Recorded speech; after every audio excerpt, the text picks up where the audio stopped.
Does anyone else feel like they are totally lost? No, me either. In the last few years, I have been so busy with work, trying to catch up from you know what, that I seem to have forgot to just be a human being. I've lost self-confidence, doing the things I'm meant to be doing with my career, my family, my body, and in the words of Tony Robbins, are you getting that sweet nectar of life? No, me neither. I do not feel like I'm getting the sweet nectar that I deserve and that I want. But where is it? Do I need to quit my job and go to Bali?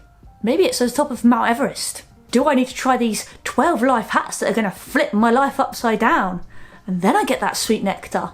0 to 100 is stressful, there's too much to think about, so I'm going to try a more realistic approach and document small things that I'm doing to make my life less miserable. Also, a disclaimer, I know that I'm very privileged in many ways and I shouldn't struggle as much as I do. People have been through some traumatic shit and I haven't. Okay, well maybe I have. I seem to have acquired quite a lot of labels over the years. What I'm trying to say is people can get depressed no matter what your circumstances are. But what am I trying to make 2024 the best year ever? Well, to start with, I'm just going to get up earlier. And I've set this at around 6:37, depending on what day it is, how I'm feeling. I'm not getting up at 6:30 on a Sunday. No chance. I used to get up at sort of 7:38, so I'm hoping to get an extra hour of time. To help me do this, I'm putting my phone on the other side of the room in the morning, so when I set my alarm, I actually physically have to get out of bed to turn it off. Otherwise, I'm just hitting the snooze, and then it's 8 o'clock. And why am I doing this? I hate getting up in the morning. I struggle getting to sleep, so therefore I struggle getting up. Why? There are actually some benefits to getting up early.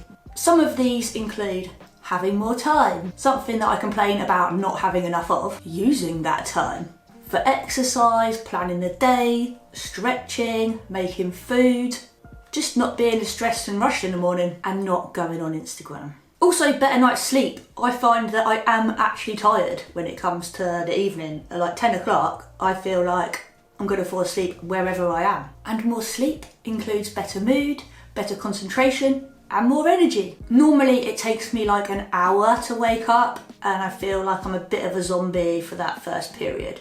However, now I feel like it's taking me about 30 minutes to wake up before I'm like, right, what's the plan for today? Before I used to just rush out the door and be so hectic, get to work and then not really know what's happening until someone's in the chair and I'm like, right, I'm tattooing today, cool. I found it took me like a week to get used to this new routine, which I thought was pretty quick actually. Since filming this video, I have listened to a podcast by Andrew Hubberman. He mentions the importance of light exposure in the mornings and in the evenings.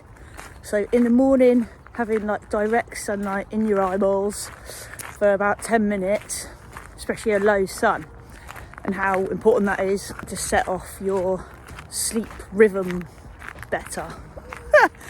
I'm sure he explains it. He explains it a little bit more sciencey. I'm just translating it into language that I can understand. I think I've accidentally done this because of the time of year that I've done it. The sun is coming up as I'm walking my dog now, and I'm getting this light exposure in my eyes by accident. And I feel like it's really helping with what I'm doing and helping me feel sleepy later, because when it hits sort of 9 o'clock, my phone tells me we need to go into sleep mode if the lights aren't already dim, which we try to do anyway in the evenings, just have really low light, which helps you to get sleepy in the first place, and then you can go to bed early. So I would definitely recommend doing that. This is the perfect time of year, winter in the UK, because the sun is rising quite late rather than at like 4 or 5 in the summer, and that's when you get that low light. You can get it in your eyes without blinding yourself. So I accidentally have been doing that already. Thanks, Andrew Hubberman, with all your science. And I thought I'd be more productive in the evenings and have more energy to do stuff in the evenings, but I'm actually finding it the other way round. Once I get up and have my coffee, I feel I can get a lot of emails done, some scripts, research, watch videos or drawing. That's what I want to do in the morning, first thing. But try what works best for you. Listen to your body and when you have more energy to do stuff. Thanks for watching. I hope you found this video insightful. Stick around to follow my journey of being less miserable.